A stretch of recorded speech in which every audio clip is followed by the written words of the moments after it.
ăn và cái việc chiêu đãi người khác.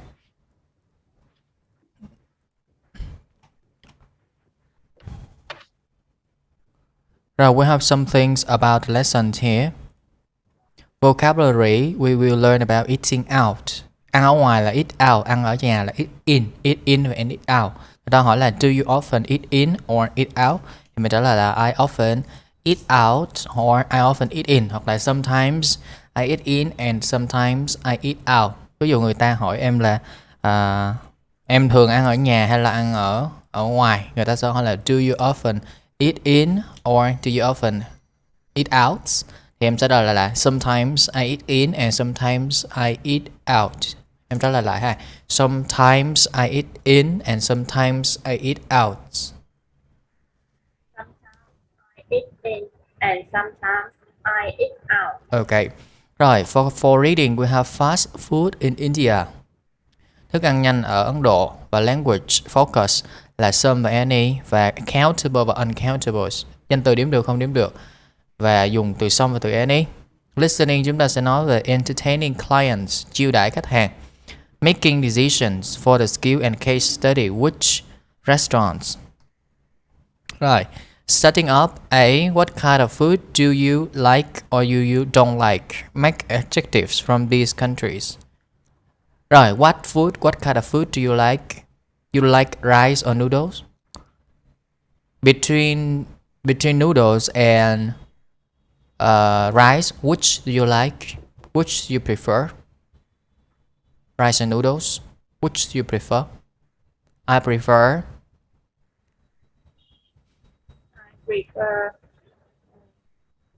rice or noodles?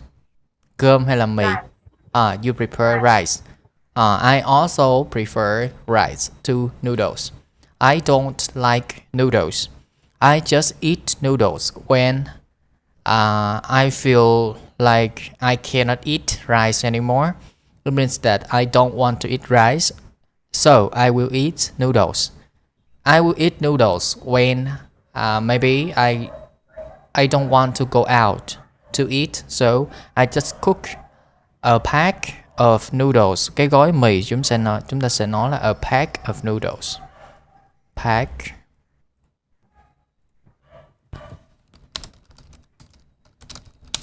A pack of noodles. I will eat a pack of noodles at home when I don't want to go out to eat, right?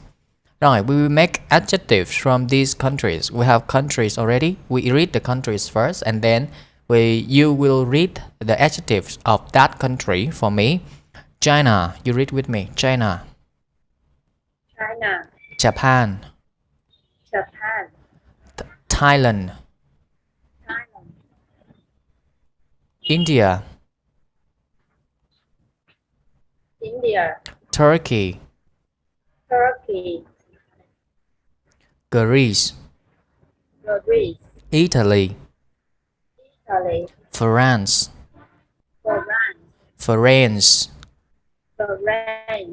Germany. Russia. Sweden. The UK. Spain. Mexico. Yeah, Mexico. China, we have China Chinese. You say again. China Chinese. Japan Japanese. Thailand Thai. India Indian. Turkey Turkish. Greece Greek. Italy Italian. France French. Germany German. No Y, right? Germany. Russia. Russian. Sweden. Swedish. The UK. The UK. Britain. Sorry, British. British. British. Or you can say English, that's okay. Nhưng người ta nói chung người ta sẽ dùng British ha. English là một cái nhánh nhỏ của British thôi. British là đại diện bao quát luôn cho người Anh là British, là đại diện bao quát ha, là British. Spain. Spanish. Mexico. Mexican. Okay. Right, match the typical dishes to the adjectives and make sentences. Ví dụ là curry, cái món cà ri là cái món của Ấn Độ. Chúng ta có từ món ăn thì chúng ta sử dụng từ dish, chúng ta điếp được đó là a dish, an India dish ha. Rồi chúng ta đọc những cái từ này tí xíu ha. Curry, Curry. snails, Snails. sushi, Sushi. spaghetti, Spaghetti. hoặc là spaghetti đều được, spaghetti ha. Goulash, Goulash. burger, Burger. paella, Paella. sweet and sour chicken, And sour chicken. fajitas. Chỗ này âm J nhưng mà chúng ta đọc âm hờ ha. Fajitas. Fajitas. Okay, fajitas, that's okay. American, American. Italian, Italian. Indian, Indian. French, French. Mexican, Mexican. Chinese, Chinese. Japanese, Japanese. Spanish, Spanish. Hungarian Hungarian. là thuộc về Hungary, người Hungary hoặc là món ăn Hungarian.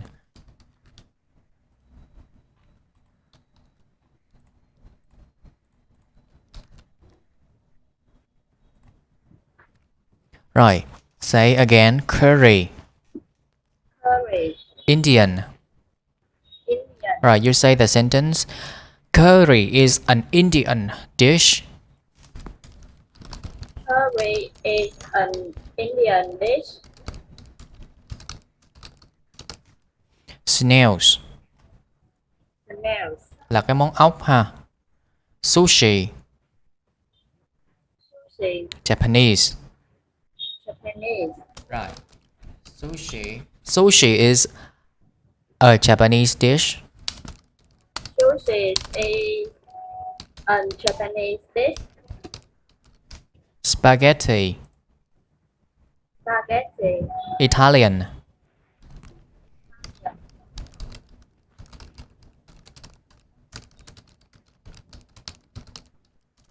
You say the sentence again.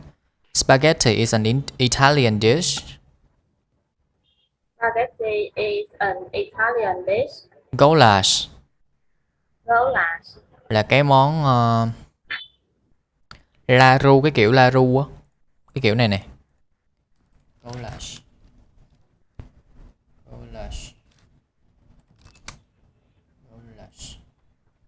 Cái này là món la ru Mỹ, cái món này là món của Mỹ nha, cái nó xài cái này là của Mỹ.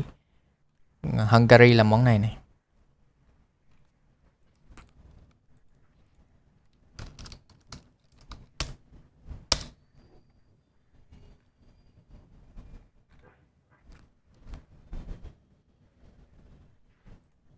So you say goulash is a Hungarian dish.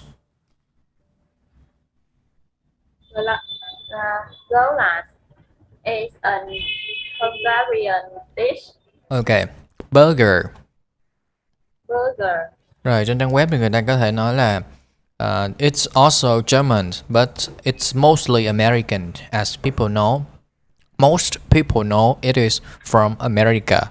So you can say burger is an American dish.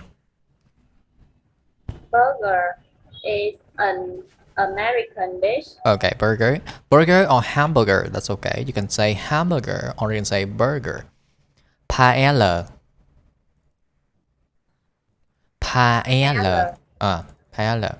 That is from Spain. You can say the paella is a Spanish dish.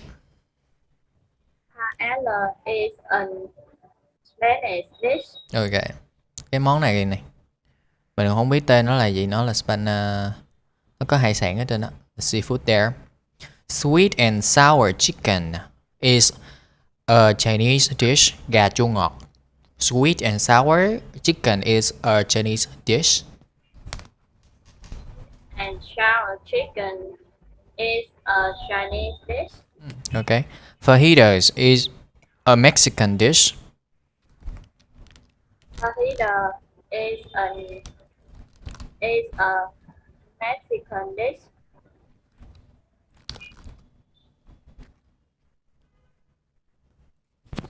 Nó là cái dạng steak fajitas, hoặc là cái dạng gói chicken fajitas, kia cũng là cái món nướng hay là món, let's see.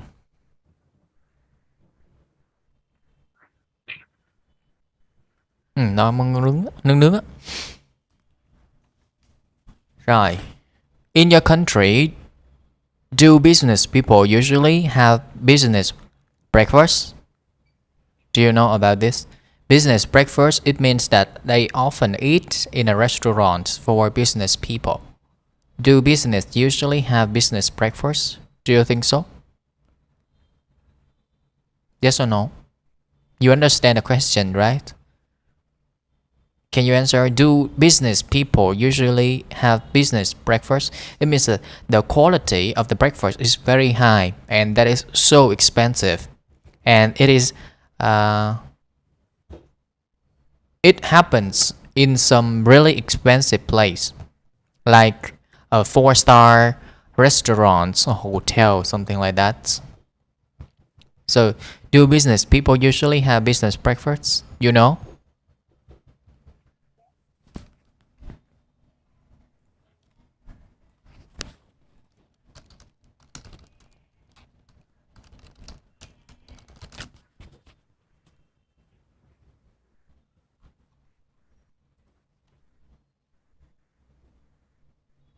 Rồi, business breakfast chẳng hạn như là họ ăn ở một cái nhà hàng nào đó, hoặc là chuyên dành cho giới doanh nhân, thì cái đó được gọi là business breakfast.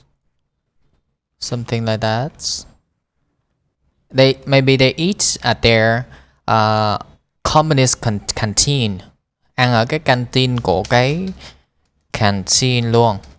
Canteen. Company canteen luôn. Yes, so this question may be answered as yes. Do business people usually entertain business people at home? Họ có những cái tiệc chiêu đãi người khác ở nhà không? Thì câu này cũng có thể là yes. Hoặc là they will take the business people to a restaurant and then entertain them there. Và họ sẽ entertain the business people at the restaurant instead of their house. Thay vì ở nhà của họ thì business people will entertain business people in the restaurant, not at their house. Entertain business people at the weekend? Yes. Some business people, some businessmen, business women will entertain other people at the weekend because weekdays, những cái ngày trong tuần, at the weekdays they are so busy with their job, so they just move the party to the weekend. Yeah. Rồi, we have vocabulary about eating out. We have some food here. Choose the odd one. Odd, it means that the strange one. Odd có nghĩa là lạ, hoặc là nó không cùng với những cái thứ khác. Choose out có nghĩa là chọn ra. Choose the odd one out in each group of food words below. Use the words from the box to explain your answers. Fish, fruit, meat, vegetable, seafood. Can you say again? Fish, fruit, meat, vegetables, vegetable, seafood, salmon, salmon, tuna, tuna, cod, cod, onion. onion, So the odd word is onion. Onion because it's a kind of vegetable. It's a kind of vegetable. a kind of vegetable, Hmm. Beef, beef, apple, apple, lamb, lamb, chicken. chicken, Chicken là thịt cừu ha. Beef là thịt bò, chicken thịt gà. So apple. It's a kind of fruit. Right, you answer the odd word hoặc là the odd one is apple because it's a kind of fruit.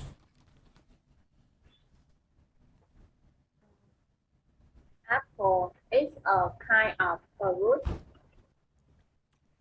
Có thể nói hai câu ha. Câu đầu tiên mình nói là cái từ lạ là apple, rồi sau đó mình nói because it's a kind of fruit. Carrots cũng được, carrots cũng được, carrots. Carrots, Peas, peas, trouts, trout, broccoli. broccoli, Rồi, broccoli là bông cải xanh ha. Trout là cá hồi. Peas đậu Hà Lan. Carrots, cà rốt. So, trout is the odd one because it's a kind of fish. trout is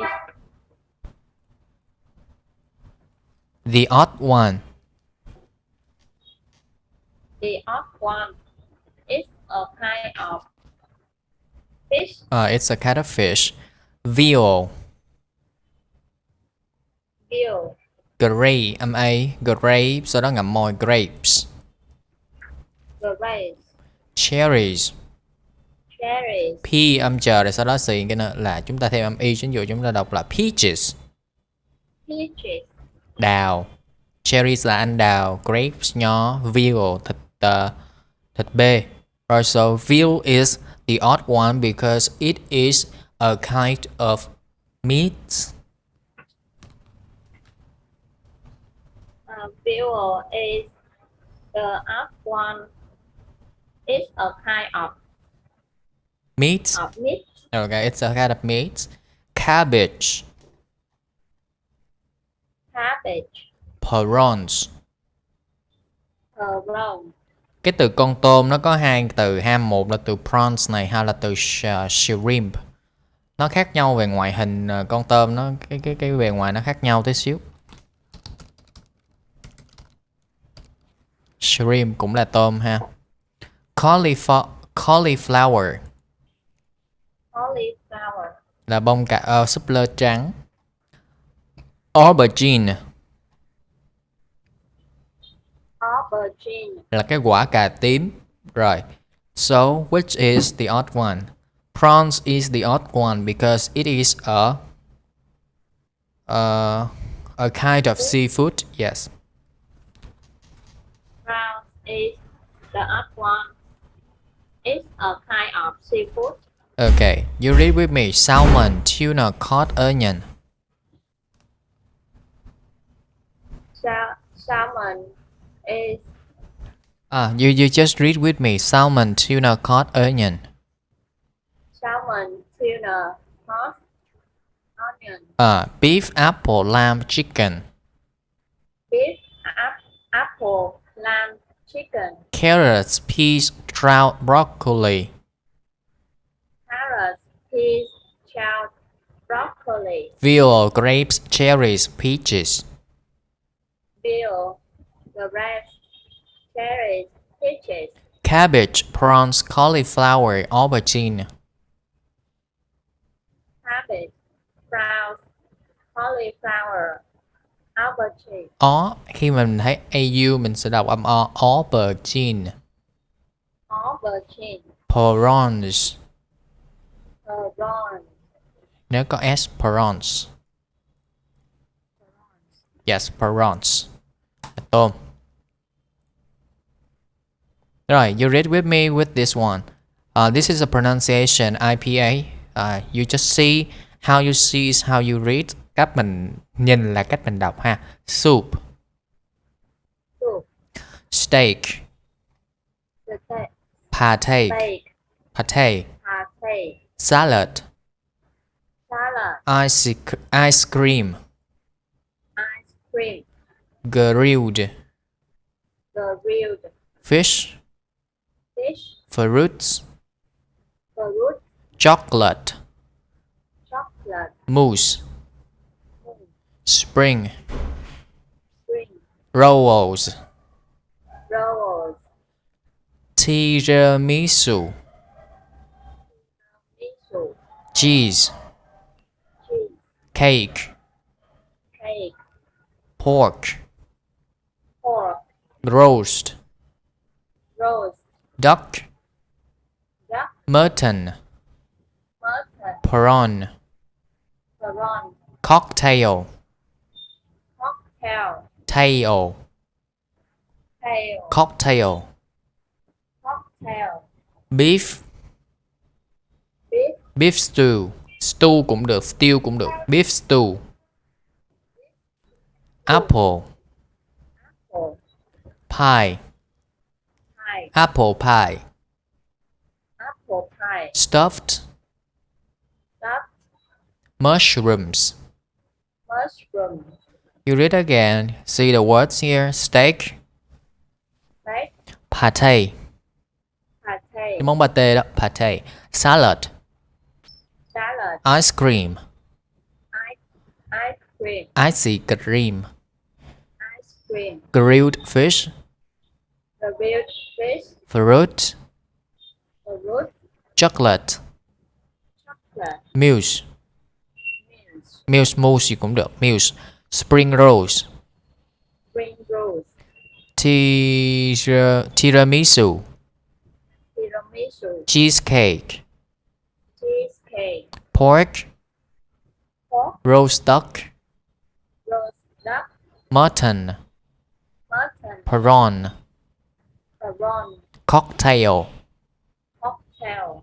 Beef stew. Beef stew. Apple pie. Apple pie. Stuffed mushrooms. Stuffed mushroom. Mushrooms là cái nấm. Nấm đông cô, cái loại nấm á, nấm nói chung. Mushrooms. Stuffed là nhồi. Nhồi trong giờ thú nhồi bông á, người ta nhồi vào thì chúng ta sẽ dùng từ stuffed. Nấm nhồi. Rồi. Chúng ta đọc qua vậy thôi. Khi nào gặp thì chúng ta sẽ có biết nghĩa, nhớ nghĩa. Giờ chúng ta không nhớ nghĩa hết đâu. Choose the correct word to complete each of these sentences. You ask for the receipt or menu at the start of a meal. At the start of the meal, what do you do at the start of the meal? At the end of the meal. At the end of the meal. After you pay. We have the word receipt. You say the word again. Receipt. Receipt. Menu. Menu. Menu. Menu. You can say two ways. You can say menu. First way. Second way as menu. Menu. Receipt. Menu. You ask for da da da at the start of a meal, which You ask for the menu at the start of the meal. okay. You ask for the check or the bill at the end of a meal in London. Thật ra có nghĩa là ở chỗ này là London á, hoặc là New York thì người ta sẽ sử dụng một trong hai từ, đó là từ check hoặc là từ bill. London và New York người ta có thể dùng khác nhau, nhưng mà mình không cần phân biệt đâu, mình cứ dùng check hoặc là bill đều được ha. Có nghĩa là cái bill á, thì người ta có thể là bill hoặc là check. Can you give me the check? Can you give me the bill? Sau bữa ăn thì người ta nói là can you give me the bill? Can you give me the check? Can you ask for the tip or receipt after you pay? After you pay, you ask for Ask for the tip after you pay. phải không? Là receipt luôn á. Sau khi trả tiền á thì mình yêu cầu cái gì? Yêu cầu cái vẫn là hóa đơn thôi, cái biên nhận, cái biên lai thôi. Cho nên receipt. Còn tip á là mình đưa cho người phục vụ á, tiền bo, tiền hỗ trợ người ta đó, bồi dưỡng người ta đó, thì cái đó là tip ha, chứ không phải là you ask for ask for the tip after you pay mà. You ask for the receipts after you pay. Right, choose the keywords. Okay, it's okay already. A man and a woman are ordering a meal in a restaurant. Listen and write M for man and W for woman. We have starter, main course and dessert. Chúng ta có món khai vị, đó là starter. Cái món tráng miệng, đó là dessert. Và cái món ăn chính đó là main course. Rồi, you read again. Starter, main course, dessert. Starter. Starter. Main course. Dessert. Main course. Dessert. Salad, snail soup, spaghetti, paella, sushi, ice cream, fruit, apple pie. Salad. Snail soup. Spaghetti. Paella. Sushi. Ice cream. Fruit. Apple pie. Right, you listen for the first time, huh? Don't need to write. Just Unit listen. 5. Food and Entertaining. Track 64. Would you like a starter? Yes, please. What do you recommend? Well, the escargot, the snails in garlic butter are very tasty. And the tomato soup is very good here. I'd like the tomato soup. Great. And I think I'll have the snails. What would you like for your main course? Can you help me with the menu? What's paella? It's Spanish. It's a kind of rice dish. It's made with seafood. That sounds nice. I'll have that. Right. I think I'll have the spaghetti. Shall we order dessert later? Well, how about some dessert? Actually, I've eaten too much. I'm full. I think I'll just have a coffee. Okay. And I'll have the apple pie. Right, this time you will listen and you write down M or W for the thing that people eat. For example, the starter, the woman choose soup, but the man, so what is the man choosing? The man may be choosing the salad or snail, something like that. And for the main course and dessert, the same. Unit 5. Food and Entertaining. Track 64. Would you like a starter? Yes, please. What do you recommend? Well, the escargot, the snails in garlic butter are very tasty. And the tomato soup is very good here. I'd like the tomato soup. Great. And I think I'll have the snails. What would you like for your main course? Can you help me with the menu? What's paella? It's Spanish. It's a kind of rice dish. It's made with seafood. That sounds nice. I'll have that. Right.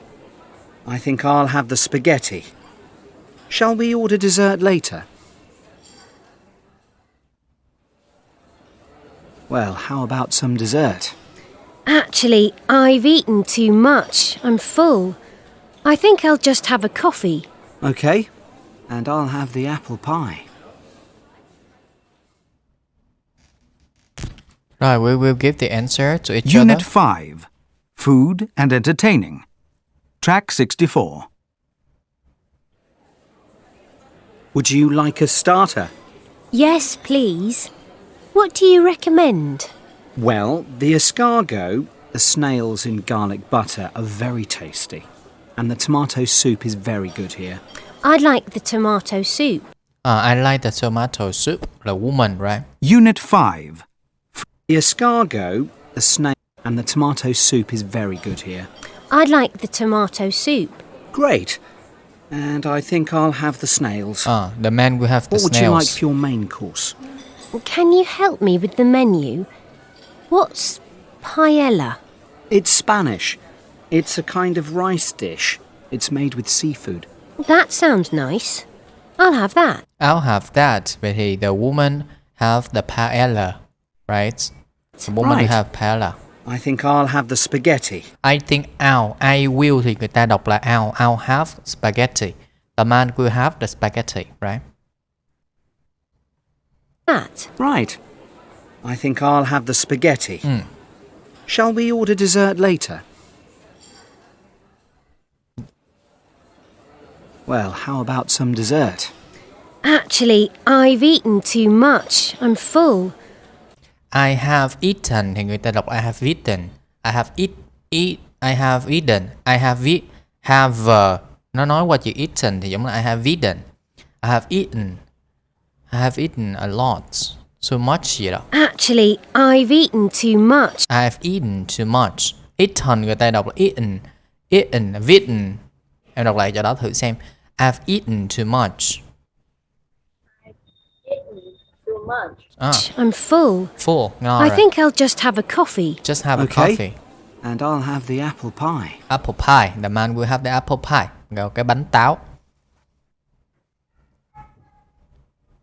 Unit 5. Rồi mình nghe cái thứ tự các câu lại ha. Của cái đoạn này. Unit 5.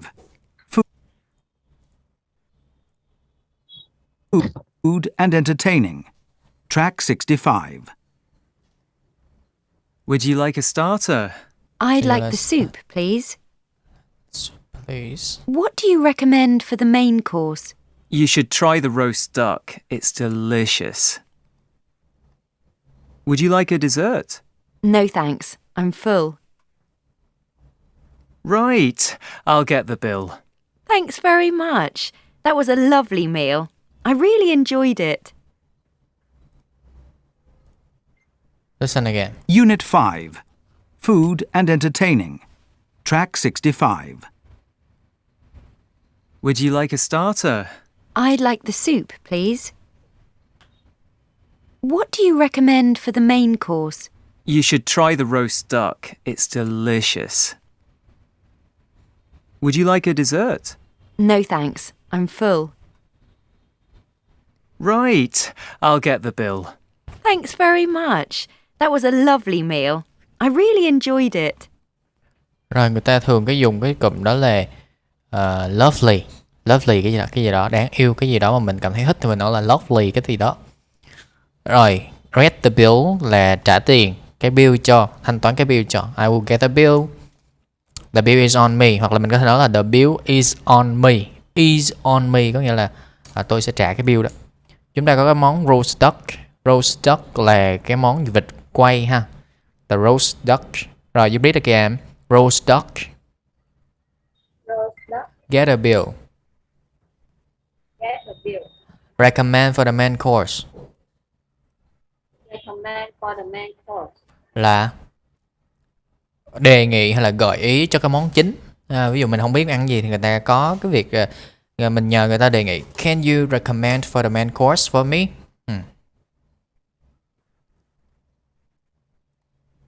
Unit 5. Right, for the reading, we read about fast food in India. How often do you eat in a fast food chains? Chúng ta có từ chains là cái chuỗi. Những cái chuỗi cửa ăn nhanh như là KFC hay là Jollibee hoặc là McDonald's. So how often do you eat in the fast food chains? Do you eat often there? Yes or no? Yes. I sometimes, or I often, I always, or I many times a week eat there. Something.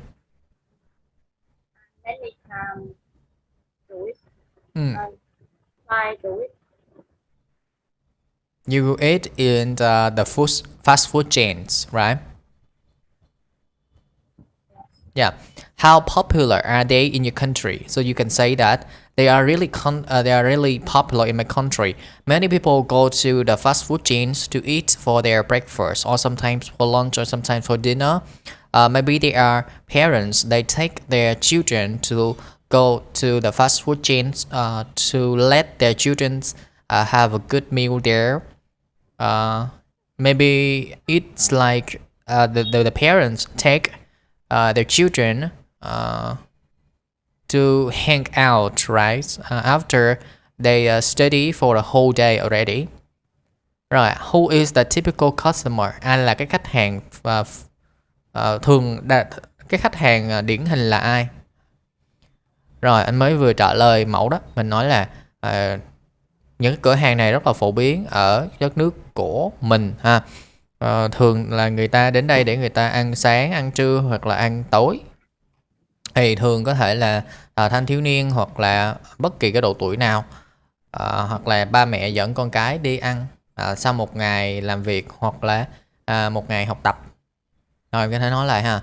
They are really popular in my country. They can go there to have breakfast or lunch or dinner. Most of them, đa phần họ là teenagers or their parents.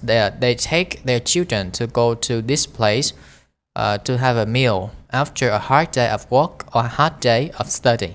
Rồi. Nhớ không? Nhớ ý không? They are Chúng phổ biến ở đất nước của tôi. They are popular in my country. they are popular in my country. People go there to eat. People go there to eat Bữa ăn sáng, trưa hoặc là tối. Breakfast, lunch or dinner. Breakfast, breakfast, lunch, lunch. or dinner. Most people are, đa phần người ta là, most people are teenagers Most people are teenagers or sometimes or parents. or parents. They take their children to eat here. They take Their children their children to eat here after a hard day of work. after a hard day Of work. Ngày làm việc, ngày vất vả của làm việc. Hard day of work or study. or study. Hard day of work or study. Đó, như vậy thôi. Rồi, chúng ta có bằng bài đọc ha. Rồi, India likes fast food chains. By Ami Kazmin. Rồi, you read with me. India likes fast food chains. By Ami Kazmin. India likes fast food chains by Ami Kamin. Kazamin. Kasamin. Câu này nghĩa là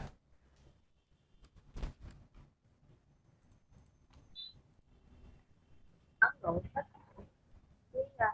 chuỗi thức ăn nhanh. đúng rồi, chuỗi thức ăn nhanh. Bài viết này của Ami Kazmin viết ha. Busy lives, higher salaries and an increasing number of women at work all mean there is a lot of demand in India for fast food. Busy lives, higher salaries, and an increasing number of women at work all mean there is a lot of demand in India for fast food.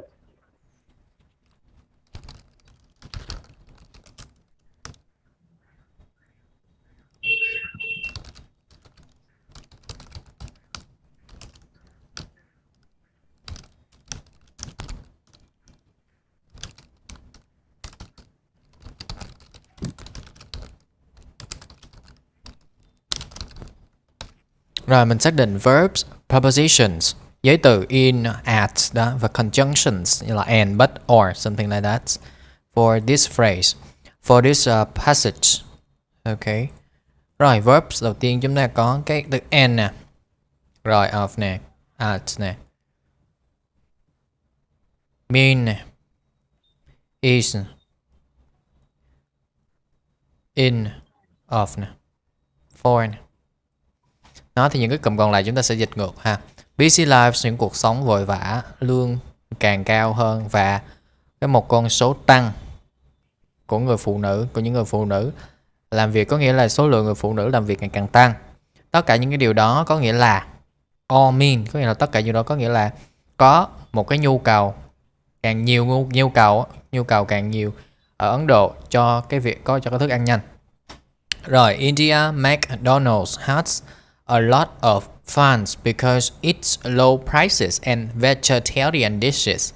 At lunchtime, the McDonald's at Mumbai's Phoenix, chúng ta đọc là hai âm y, Phoenix Mills, a big shopping center, is full of college students, mothers and office worker. Nhân viên văn phòng chúng ta dùng là office worker ha. Rồi, you read again. In India, McDonald's has a lot of fans because of its low price and vegetarian dishes. At lunchtime, the McDonald's at Mumbai Phoenix Mills, a big shopping center, is full of college students, mothers, and office workers. Rồi, giới từ đâu? Xác định những yếu tố này ha, verbs, prepositions, conjunctions. Rồi, in, đâu nữa? Has, of, because of, and, dấu chấm, dấu phẩy, at, is, of, phẩy, and. Rồi, vậy dịch được rồi đó. Ở Ấn Độ thì cái McDonald's có nhiều cái fans bởi vì cái giá thấp và món ăn chay. Vào cái thời điểm ăn trưa thì cái McDonald's ở cái Mumbai Phoenix Mills này, một cái trung tâm mua sắm lớn, nói những cái cụm mà em không gạch đó em sẽ dịch ngược, thì có đầy sinh viên cao đẳng, sinh viên đại học. Ở Việt Nam thì college đó là cao đẳng, nhưng mà nước ngoài college đó là một cũng rất là lớn, đó là cái mình dịch là đại học luôn cũng được. College nó nằm trong university. College, sinh viên đại học, mẹ, những người mẹ và nhân viên văn phòng. Rồi, Akshaya Bhatta, 30, has a quick lunch at McDonald's at least once a week rather than carry a lunch box from home, as a lot of Indians still do. Shah Alami, 30, a store manager, spends chữ này đọc sao quên rồi. Rồi, $1.10 on an afternoon snack at McDonald's twice a week and takes his family for a McDonald's meal, spending about $6.60 every weekend.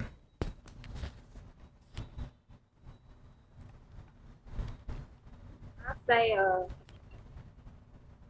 Bata 30 has a quick lunch at McDonald's at least once a week rather than carry a lunch box from home, as a lot of Indians still do.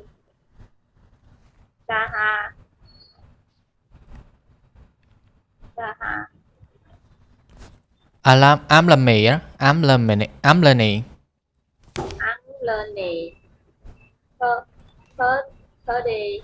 a store manager, spend. Rồi, cái chỗ này chúng ta đọc là Ruby á. Ruby 50. Cái từ Ruby nè, Indian Ruby. Nó một cái Ruby nó bằng 300 đồng Việt Nam. RS. Rồi mình có thể đọc đó là 50 rupees on an afternoon snack at McDonald's. 50 rupees on an afternoon snack at McDonald's twice a week and takes his family for a McDonald's meal, spending about 300 rupees every weekend. Every weekend. Rồi, verbs. Rồi, at least once rather than carry from, as, giới từ of, to, spends, on, at, and, for, chứ phải, about. Rồi, em dịch thử. Sa ya bác là 30 Tuổi á, 30 tuổi. 30 tuổi có 1. Bữa ăn trưa bữa trưa nhanh. có một bữa ăn trưa nhanh tại McDonald's Ít nhất. ít nhất một lần trên tuần. Hơn là. Hơn là Mang theo. một Cái hộp cơm trưa. hộp cơm trưa từ nhà. Như nhiều nước Ấn Độ nhiều người Ấn Độ nhiều người Ấn Độ vẫn thực hiện cái hành động đó đó ha. Saha Alami Amlani Saha Amlani 30 tuổi là một quản lý cửa hàng sử dụng 50 ruby tiêu xài 50 ruby một bữa ăn trưa tại McDonald's 2 lần tuần một tuần và dẫn gia đình của anh ấy đi ăn McDonald's. Cái việc này tốn khoảng việc này tốn khoảng 300 ruby cho mỗi tuần. International fast food companies like McDonald's know how important it is to adapt their food for Indian taste. They make their menus for more spicy and they offer more vegetarian dishes at all low price.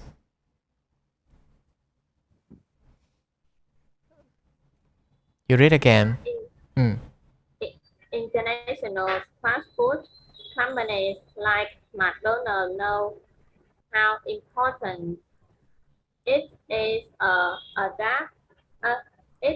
to adapt their food for Indian tastes.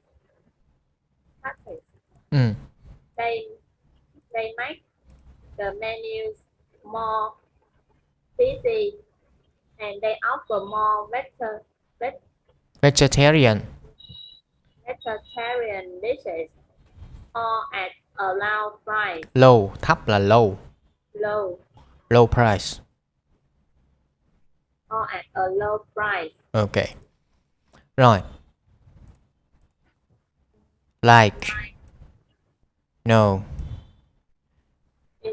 Is to adapt. For. Make more.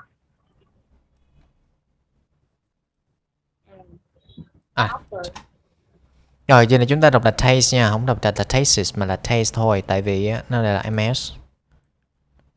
TS mình đọc 2 lần là tastes. Đọc nhanh thì là taste thôi ha. Rồi, International Fast Food Companies, những cái công ty thức ăn nhanh quốc tế giống như McDonald's biết cái tầm quan trọng của cái việc đó là thích nghi cái thức ăn của họ cho cái hương vị, cho cái hương vị của Indian, cái cách ăn uống, cách nếm của người Ấn Độ, và họ làm những cái menu trở nên nó cay hơn, những cái món ăn trong menu nó cay hơn, và họ cũng có những cái món đó là những cái thức ăn dành cho người ăn chay, tất cả đều là giá thấp. Rồi, in its restaurants, McDonald's does not offer any beef dishes because the mainly Hindu population does not eat beef. Instead, it offers mutton and chicken Mahazara Mac. In its restaurants, McDonald's does not offer any beef dishes because the The mainly Hindu population does not eat beef. In fact, it offers mutton and chicken. Maharaja Mark. Rồi, in dấu phẩy does not offer because does not eat chấm phẩy offers and.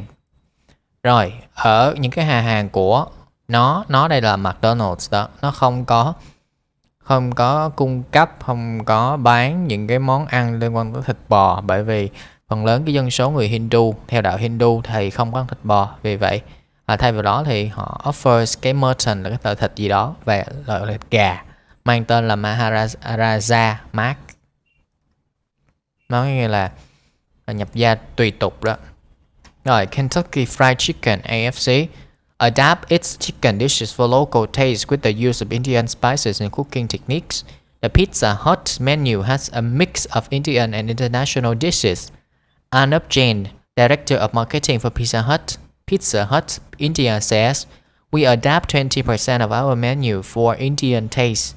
About 60% of people are vegetarian, so we have a lot more vegetarian toppings on our pizzas. You read again. Kentucky Fried Chicken adapts its chicken dishes for local taste with the use of Indian fries and cooking Techniques. The Pizza Hut. menu. Pizza Hut. The Pizza Hut. The Pizza Hut menus have a mix of Indian and Mix. Mix. Âm ca. Mix. Sau đó âm xì. Mix. Has a mix of Indian and international dishes. Arnab Jain, Director of Marketing of Pizza Hut India, said, we adapt 20% of our menu for Indian Taste. About 60%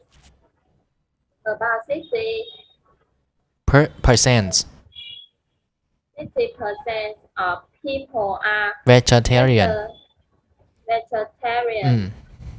So we have a lot more vegetarian toppings on our pizzas. Rồi, em xác định những cái thành tố. Adapts for with of and chữ chấm has of and chấm of says adapt of for chấm about of are phải have on. Rồi, dịch nghĩa nè. Kentucky Fried Chicken, gà rán Kentucky AFC, thích nghi làm cho phù hợp những cái món về gà của họ cho cái vị địa phương bằng cách sử dụng spices là cái đồ cay của người Ấn Độ, hoặc là cái kỹ thuật nấu nướng của người Ấn Độ. Cooking techniques là cái kỹ thuật nấu nướng. The Pizza Hut có cái menu của Pizza Hut có một cái sự hòa trộn, cái sự kết hợp giữa những cái món ăn của Ấn Độ và món ăn quốc tế. Arnab Jain, giám đốc marketing cho Pizza Hut Ấn Độ, nói rằng we adapt, vừa thích nghi 20% về cái gì, về cái menu của chúng tôi cho cái khẩu vị của người Ấn Độ, và khoảng 60% người ở đây này là người ăn chay, vegetarian. Vì vậy chúng tôi có cái toppings là cái để mà bỏ trên bề mặt á, cái nhân á, topping mà cái nhân này là nhân vegetarian, nhân chay trên cái bánh pizza của chúng tôi nhiều hơn.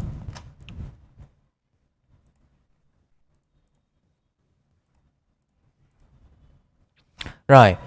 Do you remember those kinds of things? Match the words and definitions for this.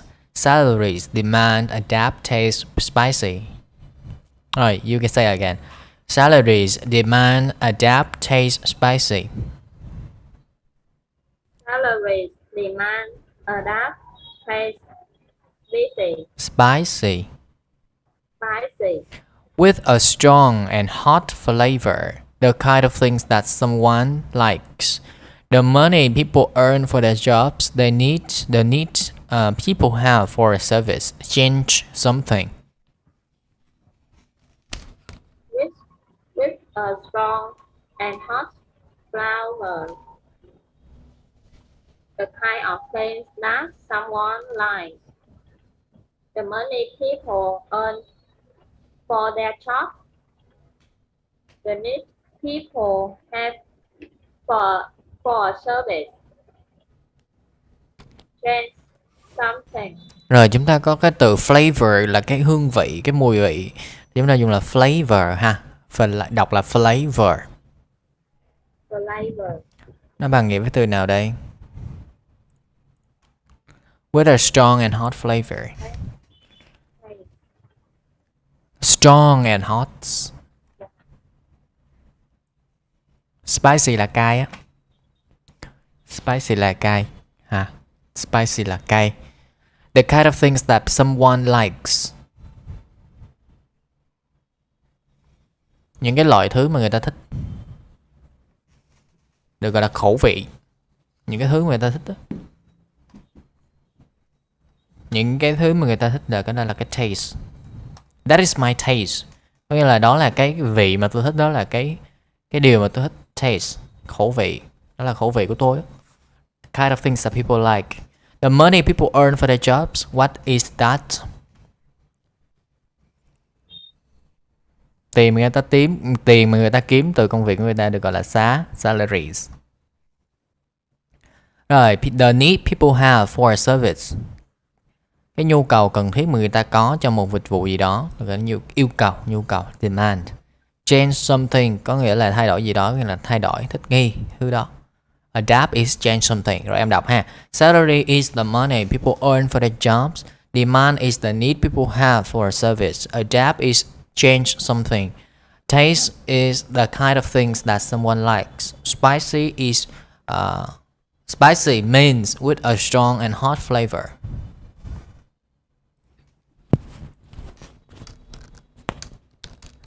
Salaries is the money people earn for their jobs. Demand is the need people have for service. Adapt is change something. Taste is the kind of things that someone likes. Spicy is with a strong and hot flavor. With strong and hot flavors. Yes. Flavors. Ví dụ hương dâu chẳng hạn là strawberry flavor. What flavor do you like? Bạn muốn cái hương vị gì? What flavor do you like? I like cái gì đó flavor. Hoặc là I like strawberry. I like coffee. I like something like that. Rồi, you read it again with me. With some and any. We use some in positive statements. Statement là cái câu khẳng định ha. Cái câu tuyên bố. Positive statements. Cái câu không có not thì chúng ta dùng some. There are some very good restaurants in the city center. We also use some when we're offering things and ask for things. Chúng ta dùng some cho khi mà chúng ta mời cái gì đó. Bạn có muốn một vài cái gì đó hay không? Hoặc là chúng ta hỏi có cái gì đó hay không? Would you like some more coffee? Can I have some tea, please? We use any in most questions. Chúng ta sử dụng any trong đa phần các câu hỏi. Do you have any beef? We also use any in negatives as statements. We haven't got any beef today. Hôm nay chúng tôi không có bán thịt bò. Right, you say it again. We use some in positive statements. There are some very good restaurants in the city center. We also use some when we offer things and ask for things. Would you like some more coffee? Can I have some tea, please? Will you any in most questions? Do you have any beef? We also use any in negative statements. We haven't got any beef today. Okay. You read again with me. Plural countable nouns and we have uncountable nouns. Dùng từ some cho countable nouns cũng được hoặc là uncountable nouns cũng được. We need some machines. There aren't any restaurants. Would you like some carrots? Do you have any coins? We need some equipment. Từ equipment là thiết bị, nói chung thôi. Chúng ta nói là some equipment. There isn't any food. Would you like some spaghetti? Do you have any money?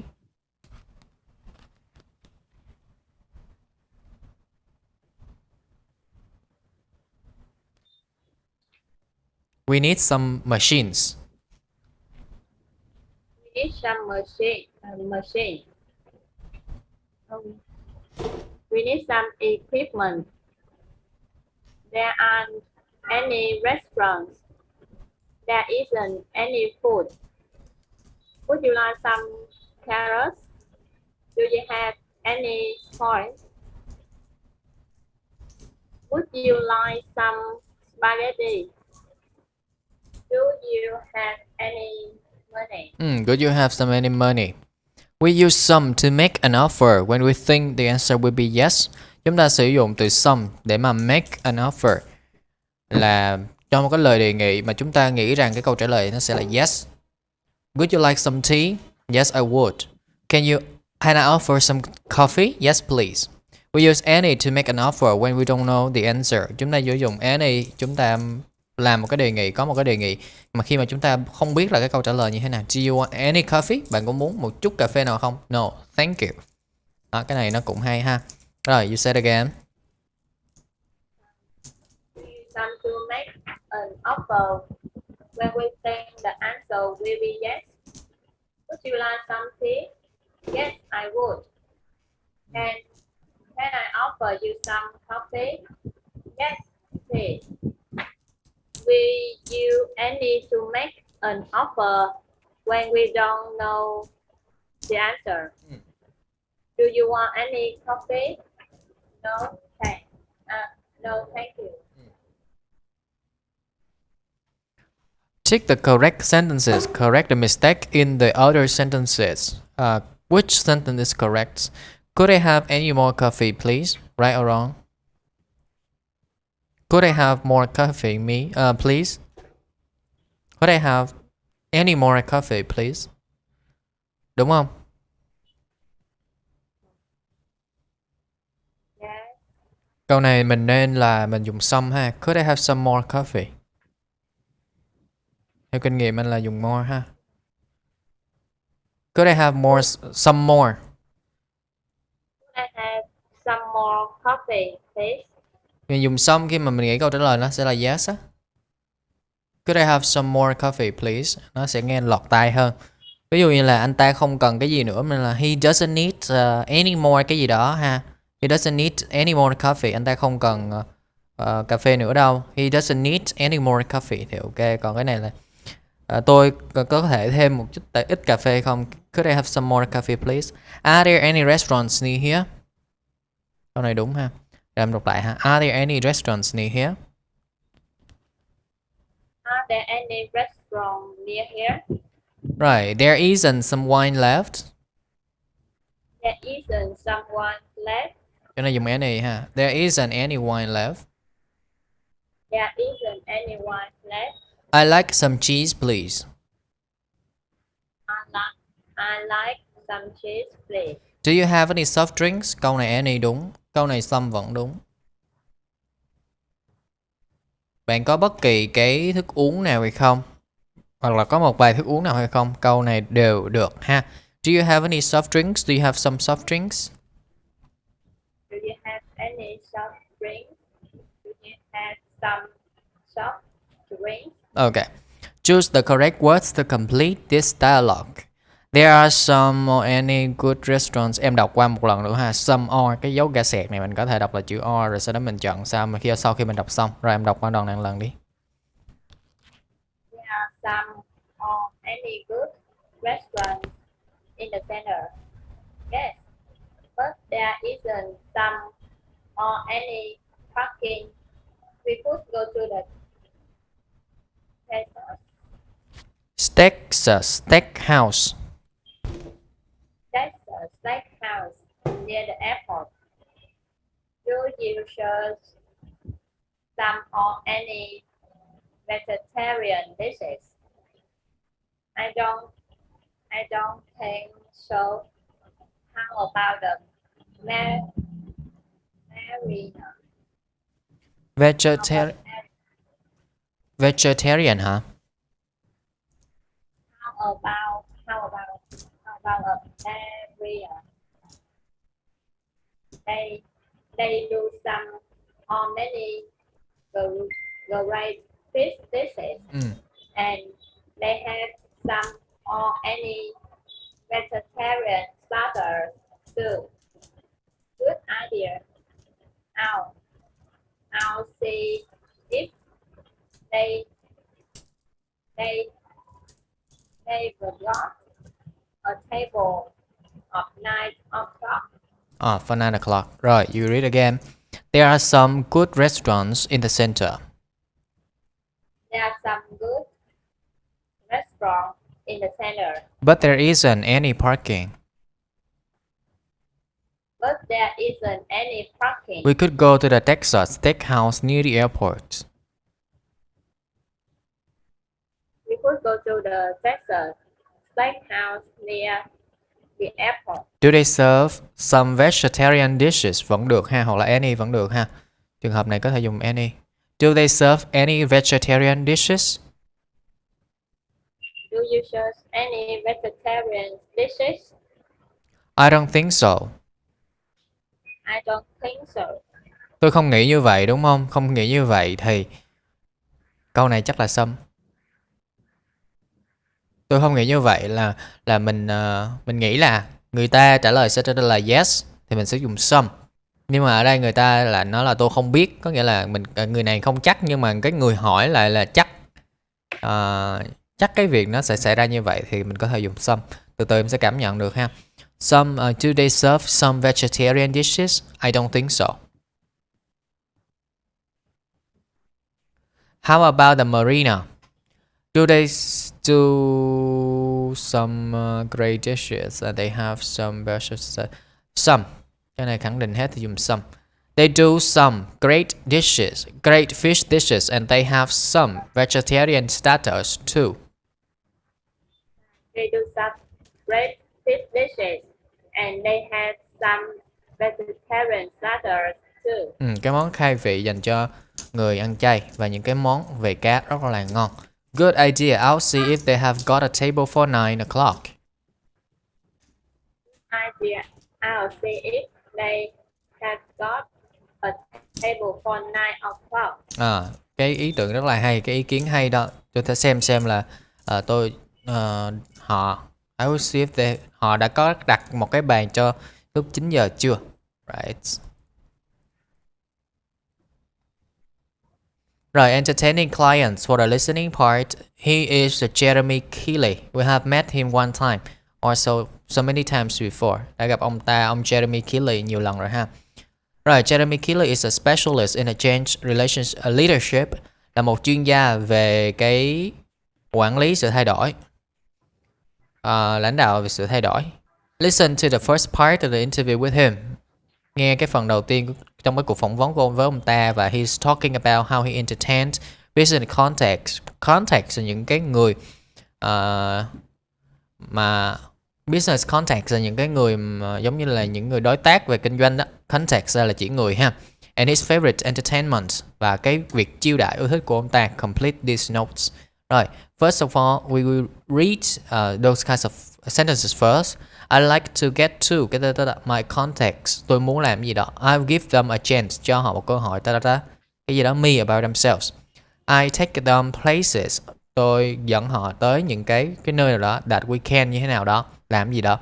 We walk across together, chúng tôi đi tới cái nơi nào đó, đi qua nơi nào đó. While we walk, khi chúng tôi đi bộ thì chúng tôi làm gì đó. We spend the time talking about what was really, như thế nào đó. Chúng tôi dành thời gian để nói về những cái thứ mà thật sự như thế nào đó. Rồi, you listen. Unit 5. Food and Entertaining. Track 66. How do you entertain business contacts? I like to get to know my contacts. I give them a chance to tell me about themselves and what's important to them, what they need.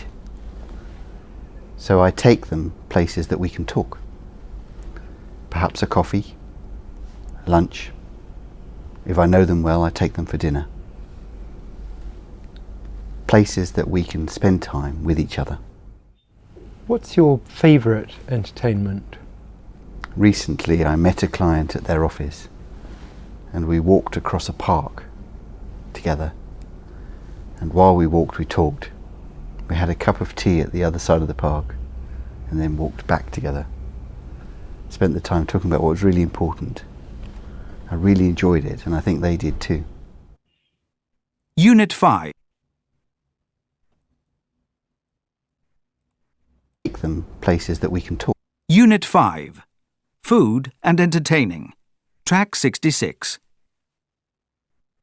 How do you entertain business contacts? I like to get to know my contacts. I give them a chance to tell me about themselves and what's important to them, what they need.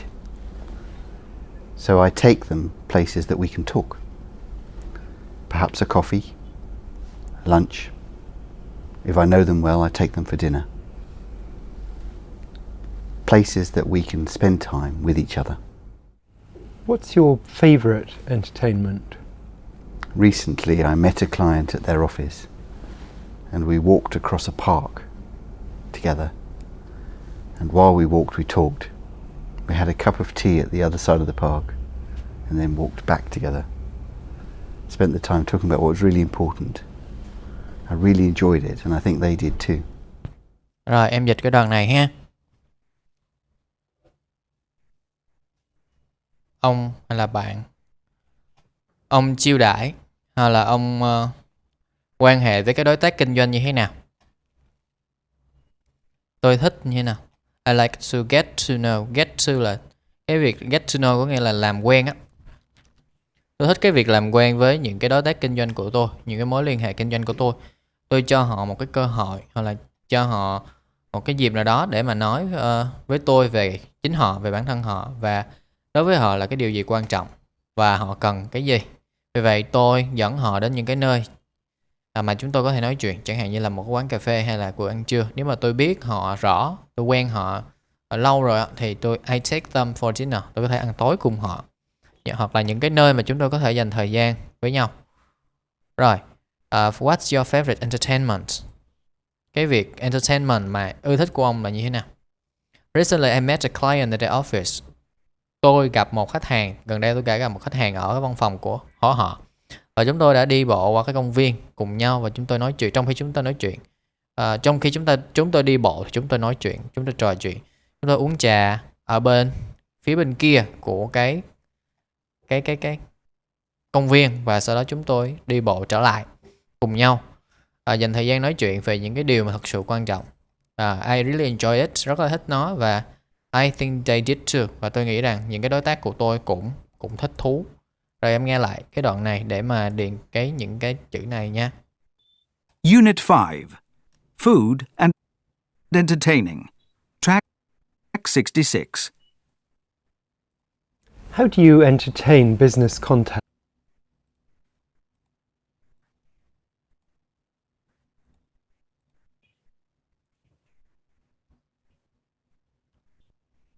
Unit 5. Food and Entertaining. Track 66. How do you entertain business contacts? I like to get to know my contacts. I give them a chance to tell me about themselves and what's important to them, what they need. So I take them places that we can talk. perhaps a coffee, lunch. If I know them well, I take them for dinner. Places that we can spend time with each other. What's your favourite entertainment? Recently, I met a client at their office and we walked across a park together. And while we walked, we talked. We had a cup of tea at the other side of the park and then walked back together. Spent the time talking about what was really important. I really enjoyed it and I think they did too. Right, can you tell me some sentences here? Alright, the first one I like to get to. I like to get to know my contacts. No, No, no, not now. Right. Bỏ âm ca ra là not now, nhưng mà cái từ biết đó là no, I don't know. Rồi, I give them a chance to. I give them a chance to tell me about themselves. Okay, I take them places that we can. I take them places that we can talk. We walked across a ta together. We walk across a park together. Continue. While we walk, we talk. Đã nói chuyện. While we walked, we talked. We spend the time talking about what was really important. Right. This word we pronounce at really, not kind of that. Really. Really. Really. Yeah, really, really important. Yes, okay, good. Unit 5. Rồi, next time, hôm sau chúng ta sẽ học tiếp phần 1.67 ha. Nhưng mà cũng vẫn sẽ gửi em cái file này để em có thể tự làm, tự chuẩn bị trước ha. Tự làm những cái phần Unit này. 5. Nó có phần audio trong đây luôn, phía sau nó có phần text. Unit 5. Nghe lại. Rồi, phía sau đây là countable và uncountable nouns. Em đọc qua thôi là nó có ví dụ là em hiểu rồi. Đó. Rồi, làm cái phần bài này. Làm phần bài này. Điền how much và how many. Rồi, đọc cái phần này. Nó có phần hơi nghe. Unit 5.